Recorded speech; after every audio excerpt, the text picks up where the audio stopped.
자, 이어서 문제풀이 제 10강 되겠습니다. 10강은 문제풀이 페이지 57쪽, 문제 46번입니다. 지난번에 미리 이론을 다 해드렸죠. 자, 46번 들어가기 전에 간단하게 안내 말씀 드릴게요. 오늘은 7월 21일입니다. 그래서 오늘 두 가지 자료가 올라갈 거예요. 일일 핵심 정리 올라갈 것이고, 이건 정답까지 돼 있으니까 혼자 공부하시면 돼요. 두 번째, 보충 자료가 올라갈 겁니다. 2021년 7월 20일부로 건축법 보충 문제, 이 건축법 문제 다 풀고 또 별도로 24문제를 갖다가 또 올려놨습니다. 24문제를 또 풀게 될 거예요. 여러분들에게 많은 문제를 제공하게 되겠습니다. 자, 이렇게 보충 자료가 있습니다. 자, 강의 진행하겠습니다. 페이지 57쪽,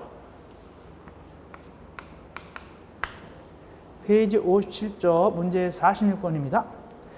건축법령상 건축물의 피난시설 및 용도 제한 등에 관한 설명을 옳지 않은 것은 13회 때 기출문제죠. 1번 되게 쉽네요. 출입이 가능한 옥상 광장에 설치하는 난간 높이는 1.2m 이상이다. 맞습니다. 전에는 1.1m였어요. 전에는 1.1m였다가 나중에 1.2m로 올렸습니다. 사람 키가 커서 그런지 몰라도 1.2m로 올렸어요. 그리고 주택법상 주택건설 기준 등에 의해서도 거기 난간 높이 나와요. 거기는 120cm 이상이라고 불러요. 주택법상 주택건설 기준 등에 관한 규정에서 난간 높이는 120cm 이상, 여기는 1.2m 이상. 둘 다 높이는 같은데 건축법은 미터로 얘기하고 그 다음에 주택법은 센티미터로 얘기하고 있어요. 두 번째, 아파트 발코니에 설치하는 대피공간은 각 세대별로 설치하는 경우 대피공간의 받음적은 2제곱미터 이상이 된다. 우리가 바로 전 시간에 그림 그려드렸죠? 대피공간. 그래가지고 주택법은 3층 이상이라고 그랬잖아요. 주택법은 3층 이상이고 그 다음에 건축법은 4층 이상이라고 그랬죠? 건축법은 4층 이상 아파트인데 해놓고 둘이 있을 때는 3제곱미터 이상, 둘이 있으면 3제곱미터 이상, 혼자 쓰면 2제곱미터 이상이라고 그림까지 다 그려드렸어요. 발코니. 맞습니다. 세 번째, 5층 이상층이 판매시설 용도로 쓰는 경우에는 피난 용도로 쓸 수 있는 광장을 옥상에 설치한다. 5층 이상일 때 판매시설에 대해서 옥상 광장 설치 조건 맞습니다. 자, 네 번째는 왜 틀렸는가? 네 번째가 틀렸는데, 건축물의 안전, 위생, 방화 등을 위해서 2층 이상에 위치한 아파트 거실 또는 욕실 바닥 부분은 국토교통부 령으로 정하는 기준에 따라서 방수를 위한 조치를 해야 된다라고 되어 있는데, 그렇듯하지만 밑에 해설을 보니까 방수 조치 대상은 아파트는 안 보여요. 거기 보니까 뭐뭐 보입니까? 건물 최하층에 있는 거실인데 그것도 목조인 경우, 거실 바닥이 목조인 경우, 그 다음에 제1종 근린생활지정에서 목욕장의 욕실과 휴게점의 제과점, 조리장 같은 거. 세 번째, 2종 근린생활시설 중에서 일반 음식점, 휴게 음식점, 제과점, 조리장과 숙박시설의 용도, 이런 거 들어있어도 아파트는 들어있지 않죠. 그래서 답은 4번이 되겠습니다. 자, 5번 얘기할까요? 받은 잡기가 500제곱미터 이상인 의료시설의 건축물에 되지 않으면 그 건축물로 바깥쪽으로 통하는 주된 출입구와 시상으로 통하는 피난 계단 및 특별 피난 계단부터 도로 및 공지로 통하는 통로를 유효높이 3m 이상이다. 자, 유효높이입니다. 유효높이, 즉 이런 거예요.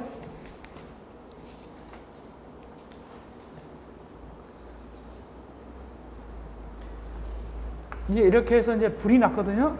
불이 나서 여기 사람들이 이제 이렇게 불이 나서 여기 이제 현관통에서 막 나왔어요. 현관통 불이 나서 막 나왔는데 여기 큰 도로입니다. 큰 도로인데 이게 너무 좁아요. 그래가지고 사람들이 막 여기 정체가 되는 거예요. 도망 나오는데. 그러면 안 됩니다. 그래서 요 통로가 넓어야 돼요. 통로가 넓어야 됩니다. 그 통로를 얘기합니다. 특별히 이 통로에 있어서 여기까지 도망 나오는데 불 났을 때 이 통로가 넓어야 되는데, 통로에 있어서 500제곱미터 이상인 여기 뭐죠?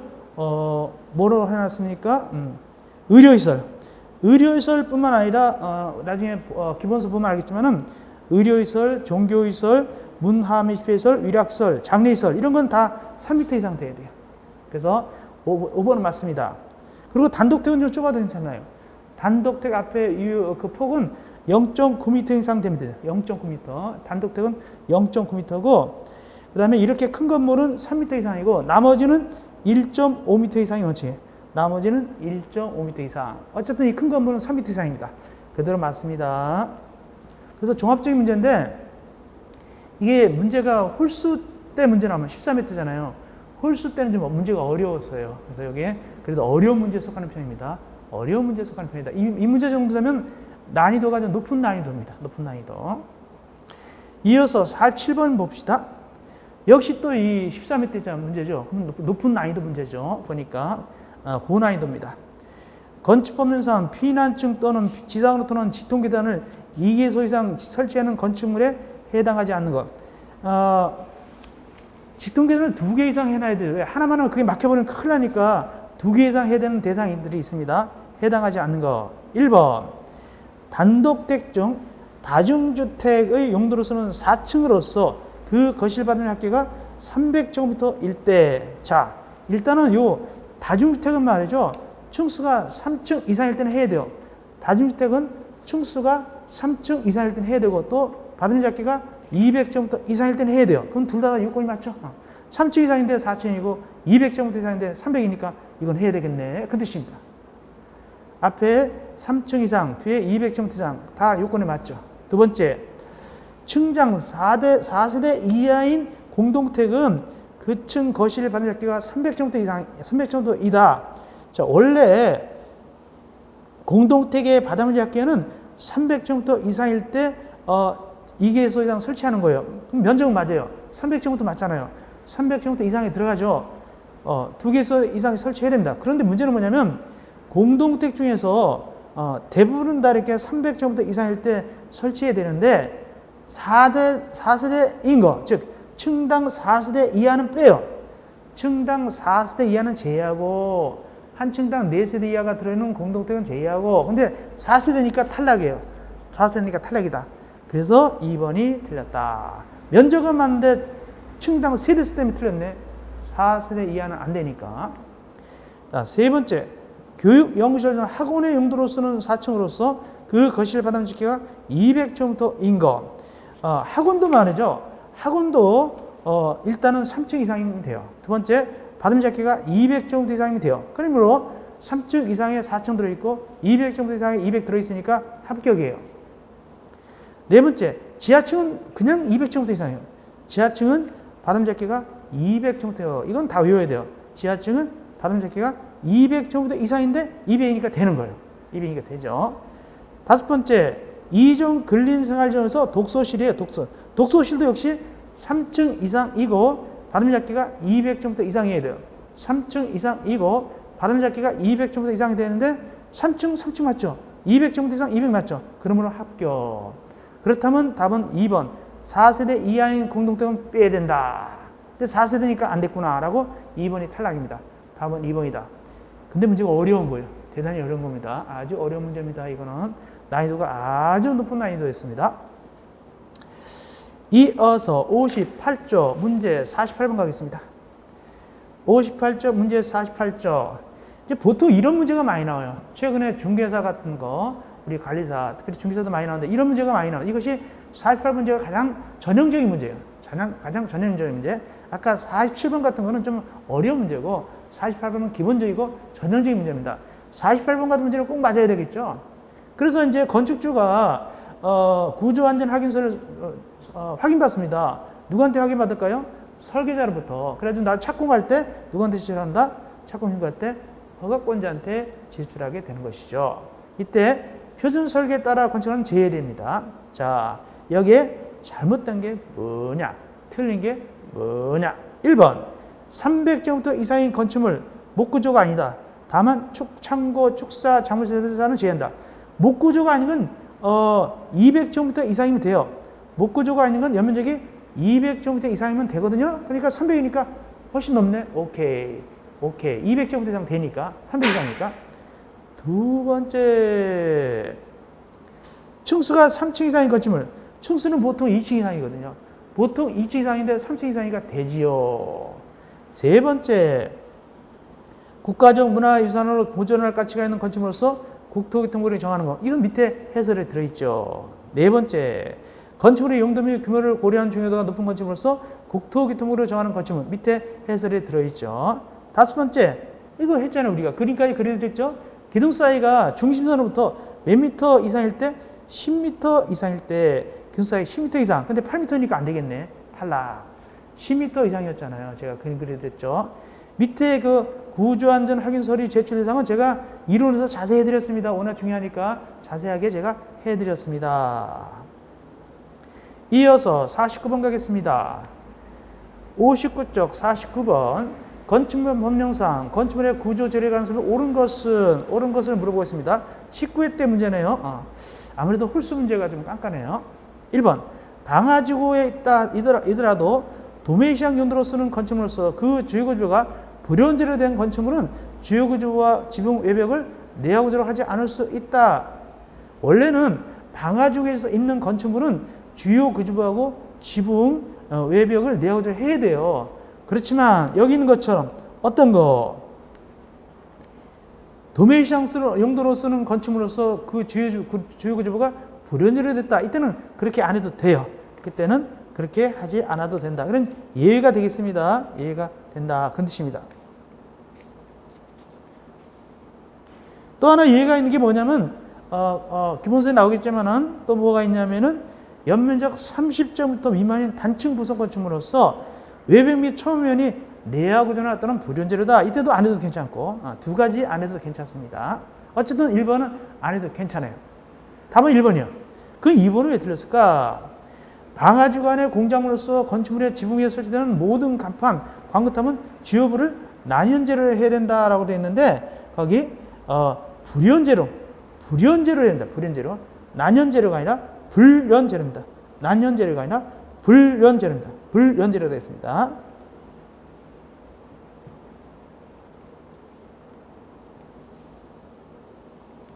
그래서 불연제로가 되겠습니다. 난연제로가 아니라 불연제로가 되겠고, 그 다음에 세 번째, 인접대지 경계선으로부터 직선거리 3m 이내 이웃 주택 내부가 보이는 창문을 설치할 때는 참여시설을 설치하라. 이거는 민법에도 비슷한 얘기 나오죠. 민법에 상린관계에서 옆에 들여다 보일까봐 소유권의 상관계에서 이렇게 가리게 하잖아요. 참여시설. 그러면 관습을 이해하냐, 관습을 이해하지 않냐 이런 걸 배우게 되는데, 자 여기는 몇 미터 이내라고요? 2m 이내죠. 직선거리 2m 이내일 때 이웃이 들여다 보일까 가리게 해야 되죠. 2m 이내. 다 중요한 것들이죠. 네 번째, 출입이 가능한 옥상 가진 높이 1m 난간 설치할 때 1m가 아니죠. 얼마라고 했지 아까? 1.2m. 1.2m 난간이죠. 틀렸고. 다섯 번째, 5층 이상층을 식물원 용도로 쓰는 경우에는 피난 용도로 쓸 수 있는 옥상 환경을 옥상에 설치해라 되어 있는데 식물원과 동물원은 빠집니다. 식물원과 동물원은 옥상 광장 설치에서 제외됩니다. 그러므로 5번도 틀렸다. 그렇다면 1번만 맞고 나머지는 그대로 틀리게 되겠습니다. 이게 19회 때 문제예요. 좀 깐깐해요. 다양하게 물어보고 있어요. 근데 나온 게 또 나온 거 있죠? 아까 난간 높이 나왔죠? 난간 높이 같은 거 또 나왔죠? 아까 1.2m 여기 1m로 나왔잖아요. 그렇죠? 그렇게 나온 게 또 나오는 경우도 많습니다. 이어서 50번 밑에 50번입니다. 밑에 건축법률상 가구 세대간 등의 가구 세대간 등의 소음 방지를 위해서 국토교통부 령으로 정하는 기준에 따라서 층간 바닥을 설치하는 건축물이 아닌 것. 층간 소음 막는 것. 화장실 바닥 지한다. 화장실 바닥은 어쩔 수 없어요. 층간 소음 하는데 화장실 바닥 어쩔 수 없죠. 이건 소리 나니까. 나머지는 위층 소리가 아래층 소리 잘 안 들려야 돼요. 그런 대상들에 들어가는 게 아닌 게 뭐냐. 나머지는 다 대상입니다. 이따 밑에 해설되어 있지만 밑에 뒤에 넘어가면 60쪽에 넘어 해설 잘 해놨습니다. 그대로 외우시면 되어 있고, 다만 1번 단독주택 중에서 다중주택은 들어있지 않습니다. 그래서 1번이 답입니다. 60쪽 위에 해설 볼까요? 60쪽 위에 네모 해설 보니까 단독주택은 무엇이 대상입니까? 다가구주택이 대상이죠. 다가구주택이 대상이지 다중주택은 대상이 아니죠. 그러므로 답은 1번이 되겠습니다. 다중주택은 이번에 개정됐다고 그랬죠. 전에는 330제곱미터 이하라는데 받음잡기가 지금은 660제곱미터 이하고 일부를 필요티서도 층수에서 빼주게 됐죠. 이렇게 개정됐습니다. 다중주택에.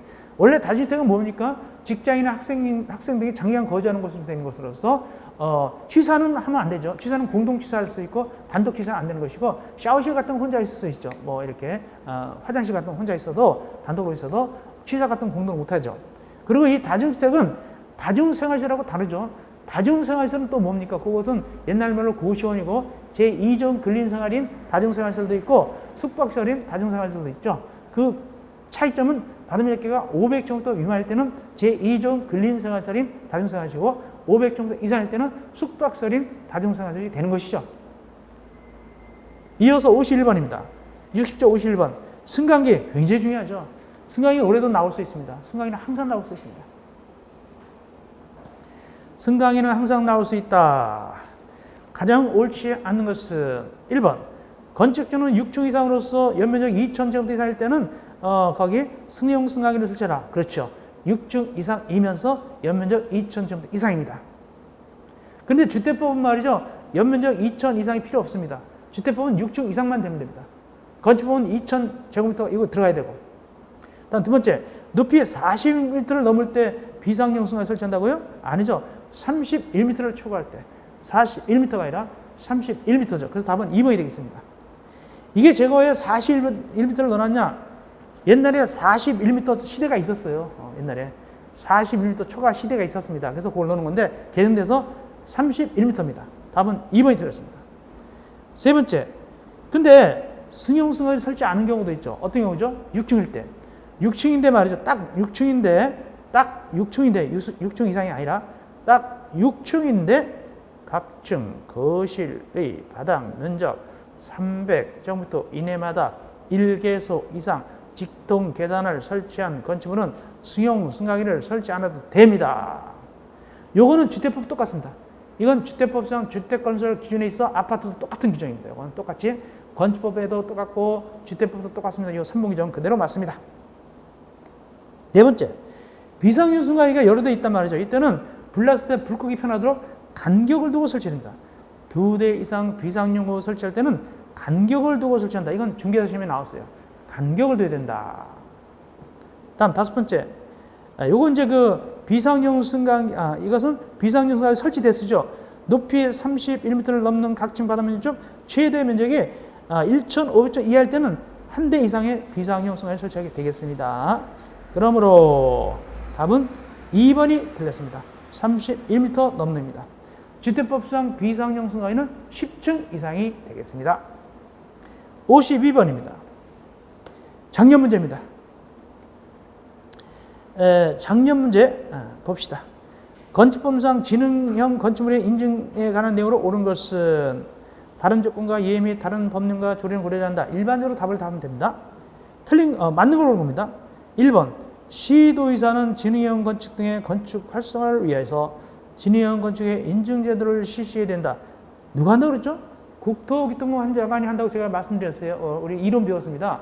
국토교통부 장관이 하죠. 두 번째, 지능형 건축물 인증 발행자는 시도의사에게 인증을 시켜야 된다고요? 인증 발행자는 인증 기간이 따로 있어요. 국토교통부 장관으로부터 인증받은 인증 기간을 신청합니다. 그걸 틀렸고 올라가서 지능형 건축물 인증 기준에는 인증 기준 및 절차, 인증 표시, 홍보 기준, 유효기간, 수수료, 인증 등급 및 심사 기준 등이 포함된다. 요게 맞습니다. 좀 약간 깐깐하지만 요것이 맞습니다. 맞고. 그 다음에 4번, 4번, 5번은 제가 맨날 강조했죠. 이건 꼭 잘 나온다고. 3번이 맞고, 그 3번이 좀 이상하다 하더라도 4번, 5번이 분명히 틀려요. 이거요. 4번 봅시다. 적용은 얼마라고 했죠? 100분의 85라고 그랬잖아요. 100분의 115 아니다 그랬잖아요. 100분의 85고 밑에 5번 용적률하고 높이는 100분의 115라고 그랬잖아요. 근데 거기 왜 틀렸을까? 초과라고 그랬죠. 100분의 115 내에서 완화하는 것이죠. 100분의 115를 초과해서 완화하는 건 아니죠. 100분의 115 범위 내에서 완화하는 것이 초과는 아니잖아요. 그러므로 이 4번, 5번은 우리가 맨날 강조했던 것이고 1번도 강조했던 것인데 실제로 우리가 안다는 것은 2번하고 3번인데 실제로 시험 문제 풀 때 1번, 4번, 5번은 그대로 미뤄낼 때 맨날 얘기했던 것이고 그러니까 2번하고 4번인데 사실상은 인증은 인증 기간에 해야 되거든요. 그래서 답은 약간 어렵지만 3번을 찍게 되겠죠. 3번을 찍게 되겠죠. 여기 작년 문제입니다. 그래서 대부분 다 3번을 찍었을 거예요. 그래서 특별히 4번, 5번은 절대 아니니까. 1번도 절대 아니니까. 실제로 시험 문제 푸는 입장에서는 2번을 찍을까 3번을 찍을까 이런 이렇게 고민하겠지만 2번을 보니까 인증받을 때 시도자한테 인증 신청한다? 혹시 잘못 하더라도 국토교통장한테 인증 신청한다 이렇게 생각할 수 있어요. 그렇게 생각해도 맞죠. 왜? 일단 2번 틀린 거니까. 근데 실제로는 국토교통부 장관한테 인증받은 인증기관한테 신청합니다. 그러므로 3번 답을 찍는 게 거의 정상이다 보면 돼요. 3번 답입니다. 특별히 5번에서 또 강조했죠. 100분의 115 범위에서 안 하는데 건폐율은 아니다. 용적률과 높이만 하는 것이지 건폐율은 아니다 그랬어요. 건폐율은 아니다라고 강조했고 적용은 100분의 85다. 왜? 적게 할수록 좋으니까 완화되는 거니까 100분의 115가 아니라 100분의 85다라고 말씀드렸습니다. 또 나올 수 있어요.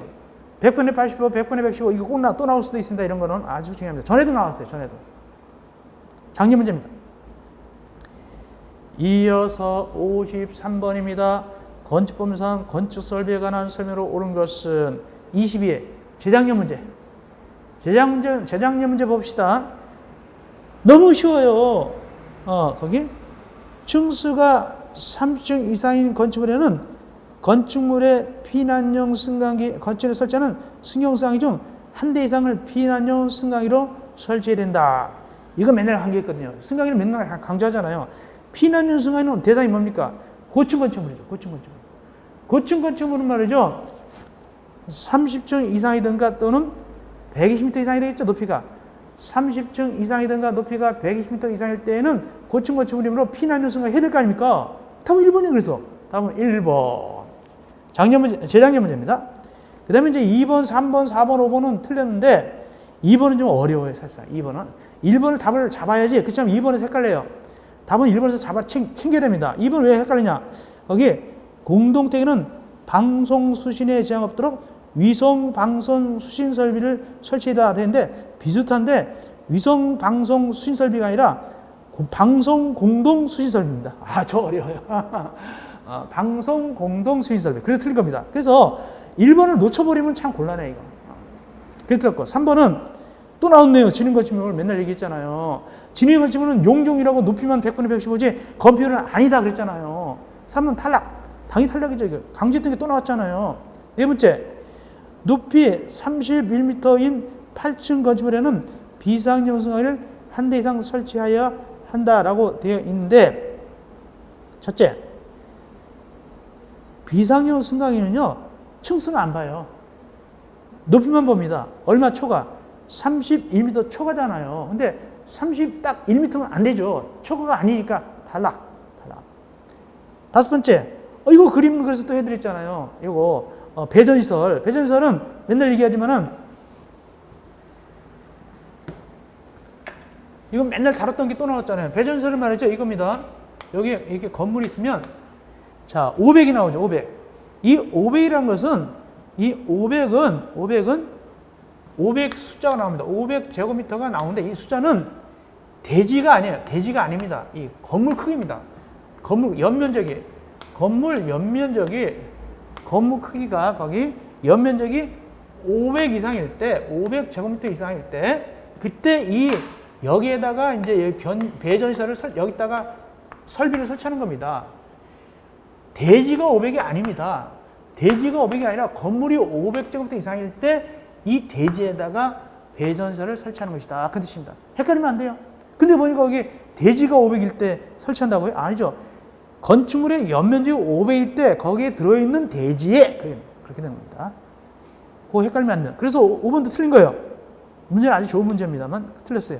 그래서 22번 문제는 좋은 문제인데 5번 틀렸고 그렇다면 답은 1번이다. 1번이 되겠습니다. 근데 수험생 입장에서는 까다롭게 느껴져요. 왜냐면 4번 같은데 30m인 8층 이게 뭐야? 이렇게 하거든요.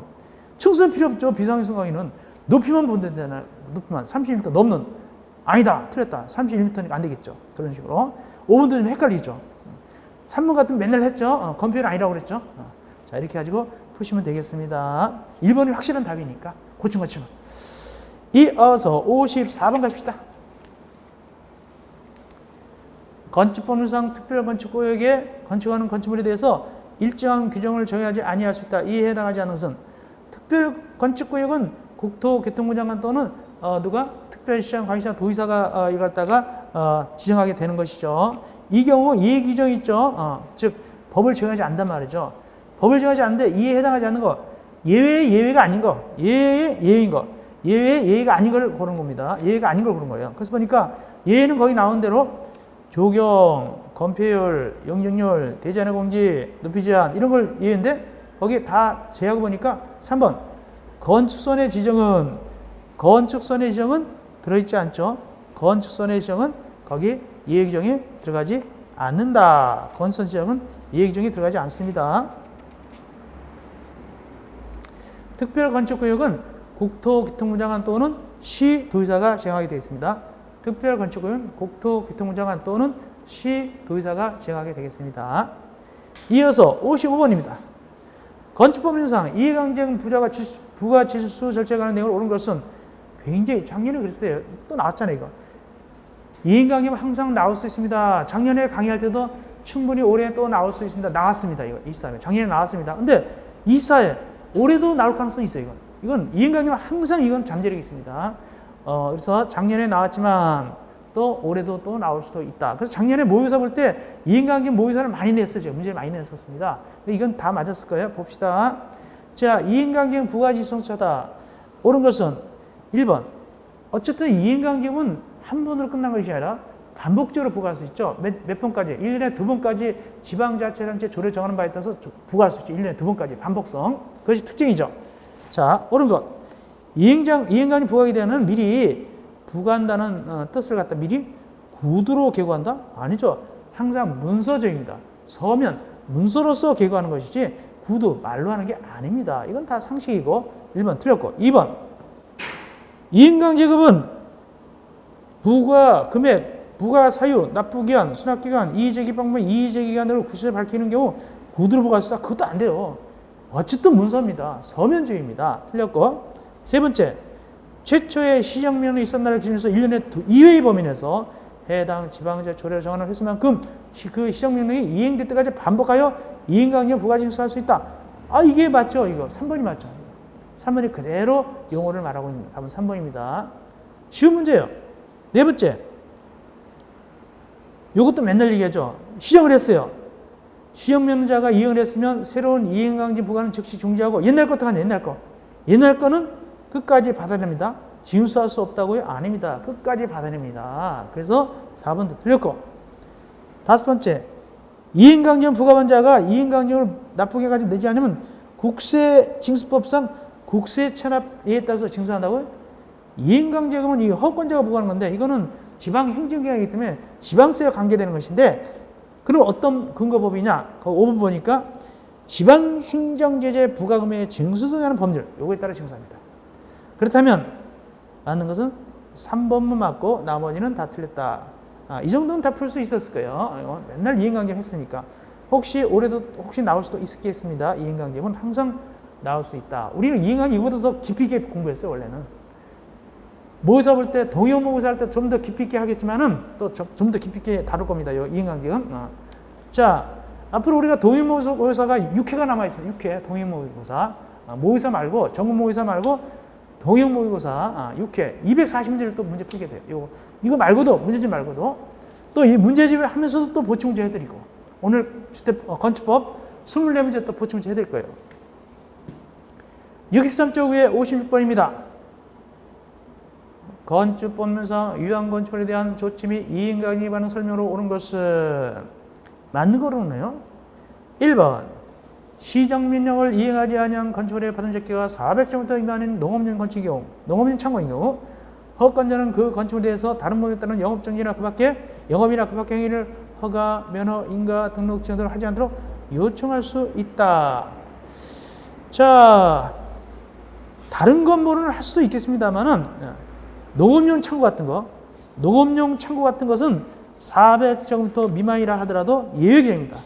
농업용 창고 같은 것은 400제곱미터 미만이라 하더라도 예외 규정에 속하게 되겠습니다. 그러므로 1번은 틀렸다.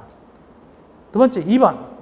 시정명령을 받고 이행하지 아니한 건축물에 대해서 허가권자가 다른 법 내에 영업허가를 하지 않도록 요청하는 경우 그 요청받은 자는 특별한 이유가 없으면 요청에 따른다. 예, 맞습니다. 이게 행정기관 간의 협력입니다. 맞습니다. 답은 2번이고. 세 번째, 허가권자는 시정명령 받은 자가 이행하면 이행강제 부과 및 이미 부과된 이행강제 징수를 즉시 징수한다? 아니죠. 부과 절차는 중지하되 이행강 징수는 해야 됩니다. 받아야 됩니다. 중지하는 게 아닙니다. 그러니까 이행강제 부과 절차는 뭐다? 중지해버렸습니다. 중지합니다. 시행했으니까. 그러나 옛날 건 받아내야 된다. 그게 틀린 것이고. 네 번째, 신축, 증축을 하지 않더라도 임대 등 영리 목적으로 허가 없이 다세대 택의 세대를 3세대 증가하신 경우 허가권자는 이행강제금의 금액을 100분의 100 범위에서 가중해야 된다. 가중 사유는 100분의 100입니다. 이때 다세대하고 다가구에서 몇 세대 이상 증가시킬 경우냐? 3세대가 아닙니다. 5세대 이상 증가시키고 5세대 이상 증가시켜야 되는데 여기 3세대 증가시켰기 때문에 가중사유가 아닙니다. 가중사유가 아니다. 왜? 3세대니까. 5세대 5가구 이상 돼야 되니까. 다섯 번째, 허가권자는 동일인이 최근 3년 내 2회 이상 법 또는 법에 따른 명령의 처벌을 위반한 경우는 위반의 경우 소유권이 변경된 경우도 이행강제금을 100분의 100 범위에서 가중할 수 있다. 이게 100분의 100 범위에서 가중사유가 있어요. 아까 말한 대로 다세대 다가구 같은데 5세대 5가구 이상 증가시킨 경우 또는 여기 최근 3년 내 2회 이상 법 또는 법에 따른 명령의 처벌을 위반한 경우 가중사유인데 근데 소유권이 변경될 때는 안 해요. 그 주인이 바뀔 때는 안 해요. 소유권이 변경된 경우에도 그건 아닙니다. 안 합니다. 주인이 바뀔 때는 가중해서 하지 않습니다. 그러므로 5번도 틀렸다. 좀 어려운 문제네요. 어렵네요. 답은 2번이 맞게 되겠습니다. 이어서 64쪽 문제 57번입니다. 건축법령상 건축물의 면적 등의 산정범위에 관한 설명으로 옳은 것은 22회 재작년 문제입니다. 지하층 건축물의 층수에 산입한다. 되기 쉽죠. 쉬운 것도 나와요. 지하층 층수 안 들어가면 다 알고 있잖아요. 1번 안 맞죠? 층수 안 들어간다. 이것도 나온다니까요. 2번 건축물 지상층에 일반이 통행할 수 있도록 설치한 보행통로는 건축면적에 산입하지 않는다. 그렇죠? 보행통로, 차량통로 같은 건 산입하지 않는다고 그랬어요. 세 번째, 공동택으로서 지상층에 설치한 어린이 놀이터 면적은 받으면서 산입한다.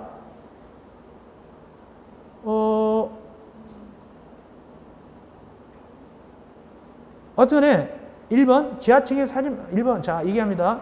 지하층은 산입하지 않습니다. 맞고 2번 그다음에 통행로는 건축 면적에 산입하지 않습니다. 지금 맞는 거는 겁니다. 세 번째 공동택으로서 지상층에 설치한 어린이 놀이터는 받은 면적에 산입한다? 산입하지 않습니다. 네 번째 지하층 면적은 용적 계산할 때 연면적에 빼버립니다. 다 알고 있죠. 우리가 배웠죠. 1, 2, 3, 4 특별히 1번, 4번은 제가 맨날 강조했죠. 다섯 번째 생활 폐기물 보관함은 건축 면적에 산입하지 않아야 한다. 예, 5번이 맞죠. 5번이 맞게 되겠습니다. 다, 나머지 틀린 이유를 다 말씀드렸고 다 아는 것들이고 5번이 맞습니다. 그래서 맞는 것은 5번. 1번, 2번, 3번, 3번 틀렸고 그 이유를 말씀드렸습니다. 이어서 58번. 건축법상 건축물의 면적 등의 산림범위에 관한 설명으로 옳은 것은 자 15회 문제입니다. 1번 벽규동 구획이 없는 건축물은 그 지붕 끝부분부터 수평거리 1m로 후퇴한 선으로 둘러싼 수평토의 면적을 건축면적이라 한다? 아닙니다. 바닥면적입니다. 1번은 바닥면적입니다. 건축면적이 아니라 건축면적이 아니라 바닥면적인데 그림 그리겠습니다. 58번의 지문 1번 그림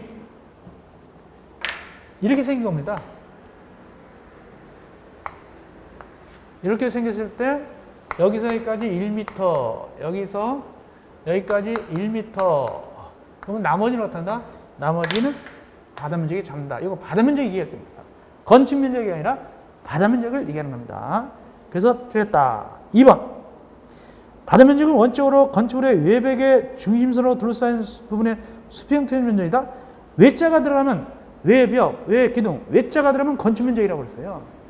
외자가 들어가면 건축면적이라고 했습니다. 바닥면적 아닙니다. 틀렸고 세 번째 건축물 지상층에 일반이나 차량 통행할 수 있도록 설치된 보행통로나 차량통로 및 지하 주차장 경사로는 건축면적에 산입하지 않는다. 예, 요건 그 건축면적 제외 대상이 다 들어있습니다. 그대로 3번이 맞고 네 번째는 왜 틀렸을까? 연면적은 하나의 건축물의 각 층의 건축면적 합계로 한다? 연면적은 하나의 건축물의 각 층의 바닥면적 합이죠. 건축면적 합한 게 아니라 바닥면적 합한 것이죠. 그래서 틀렸다. 바닥면적 다 합친 거죠. 이때 바닥면적 합칠 때 연면적에는 지하층도 들어가죠. 다만 용적률에서 빠지만 용적률만 빼주지 지하층 바닥면적 이건 연면적이 일단 들어갑니다. 그래서 바닥면적이 합계입니다. 이어서 다섯 번째 보겠습니다. 다섯 번째, 공동택으로서 시상층에 설치한 기계실, 전기실, 어린이놀이터, 조경시설 및 생활 폐기물 보관함의 면적은 바닥면적에 산입한다. 이건 빼주죠. 빼줍니다. 빼주죠. 빼준다 배웠고, 그래서 맞는 것은 3번이 되겠습니다. 3번 되겠습니다. 이어서 59번, 건축법상 건축면적의 산정 대상인 것. 건축면적 계산할 때 들어가는 걸 물어보고 있는 겁니다. 들어가는 거. 1번, 건축물의 지상층에 일반이나 차량이 통행할 수 있도록 신선한 보행통로나 차량통로, 이건 뺀다고 그랬죠? 빼버리고. 두 번째, 지하주차장 경사를 빼버리고. 세 번째, 건축물의 지하층 출입구 상부, 이것도 뺀다고 그랬죠? 네 번째, 생활 폐기물 보관함, 음식물통, 쓰레기통 같은 거, 이런 거, 음식물 쓰레기통 같은 거, 또 뭐 허리통 같은 거 뺀다고 그랬죠? 태양열을 주된 에너지하는 이용주택. 주택은 건축면적이 들어갑니다. 다만 조금 적게 쳐줍니다. 봐줍니다. 자, 들어가긴 들어갑니다. 그럼 답은 3번입니다. 들어가긴 들어가는데 좀 봐준다. 어떻게 봐주는 거 보겠습니다. 그래서 답은 3번입니다. 답은 5번입니다. 5번. 태양열을 주된 에너지하는 이용주택도 건축면적이, 그건 건축면적 집어넣어야 됩니다. 다만 조금 봐주게 집어넣는다. 5번입니다. 답은 5번. 어떻게 봐주는 거 보겠습니다. 5번. 그림 그립니다. 5번입니다.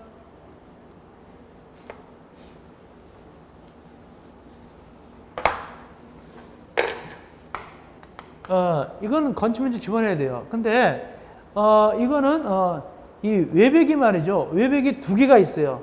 즉 내랫벽이 두 개가 있습니다.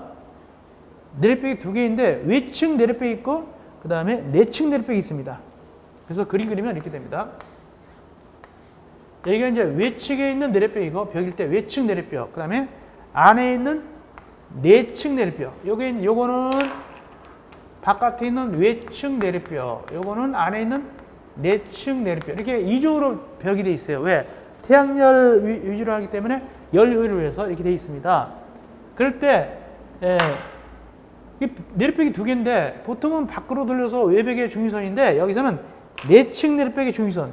요 내층 내립벽의 중위선 안쪽으로 이렇게 요 부분을 갖다가 어떻게 한다? 이걸 갖다가 건축면적으로 잡습니다. 어쨌든 건축면적 들어가긴 들어가는 거예요. 다만 좀 이렇게 좀 봐줘서 그렇지. 그러므로 5번이 맞습니다. 5번. 태양열 주택이라 하더라도 건축면적은 잡습니다. 다만 내측에 있는 내립벽 중위선으로 이렇게 잡습니다. 이어서 문제 60번 가시겠습니다. 건축법령상 국토교통부 장관 또는 시도의사가 도시나 지역의 일부에 대해서 특별 건축구역으로 지정할 수 없는 지역지구 구역은, 이거 시험제 제일 많이 나왔습니다. 감정평가사, 주택관리사, 공인중개사 제일 많이 나온 부분이 이 부분입니다. 이건 점수 주는 겁니다. 그래서 일단은 특별 건축구역은 누가 지정합니까? 국토교통부 장관이나 시도의사가 지정합니다. 이때 해당 안 되는 거 밑에 네 가지가 해당 안 됩니다. 밑에 네 가지가 해당 안 된다. 밑에 네 가지가 해당 안 돼요. 그 중에서 거기에 2번 도로법에한 접도구역, 요건 들어있지 않죠? 요거 즉 도로법에한 접도구역 요거는 안 되죠. 그래서 답은 2번입니다. 나머지 네 개는 거기 제외 대상이 들어있지 않죠. 명단에 들어있지 않죠. 답은 2번이 되겠습니다. 넘어갑시다. 61번.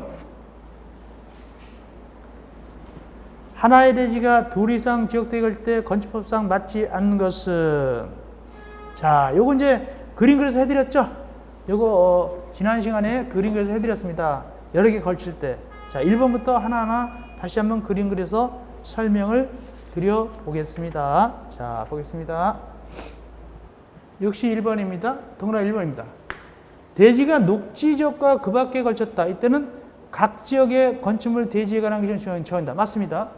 이렇게 있으면 여기가 녹지이고 여기가 A다. 그러면 원칙에 의하면 A가 다 장악해야 되겠지만 여기 녹지가 있을 때는 각자 건축물 대지, 여기도 각자 건축물 대지라고 말씀드렸어요. 다만 또 말씀드리기를 이쪽에 방화주가 있을 때는 방화주의 녹지 쪽으로, 녹지 지역에 있는 건물이 방화주로 넘어오면 방화주한테 잡힌다고 그랬어요. 그건 따로 얘기했습니다. 예외가 있다고. 1번 맞고. 2번. 나왔네, 2번. 다만 녹지역 안의 건축물이 방화주에 걸칠 때는 아래 사에 따른다. 즉 방화주 규정을 적용합니다. 맞습니다. 세 번째, 이건 원칙입니다. 하나의 대지가 둘 이상 용도주에 걸치는 경우 일반적으로 그 건축물 대지 전부에 대해서는 과반, 반 넘는 것이 장하죠. 반 넘는 것이 장한다. 이건 원칙이겠고, 그림 그렸고.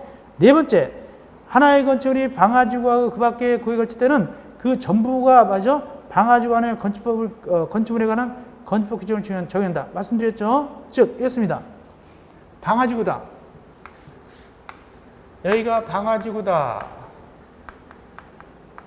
그러면 건물이 이렇게 넘어갔을 때 방화지구로 넘어가면 이 넘어간 부분만 방화지구가 아니라 이쪽은 방화지구 아닌데도 한 몸통이기 때문에 이쪽까지 다 건축법을 정한다.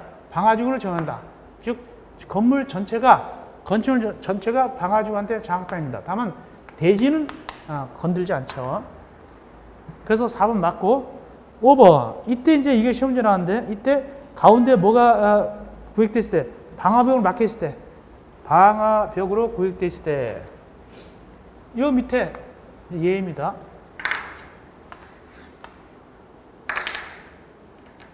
자, 이렇게 해가지고 방화지구 기온이 방화지구가 내려오려고 그랬는데 건물이니까.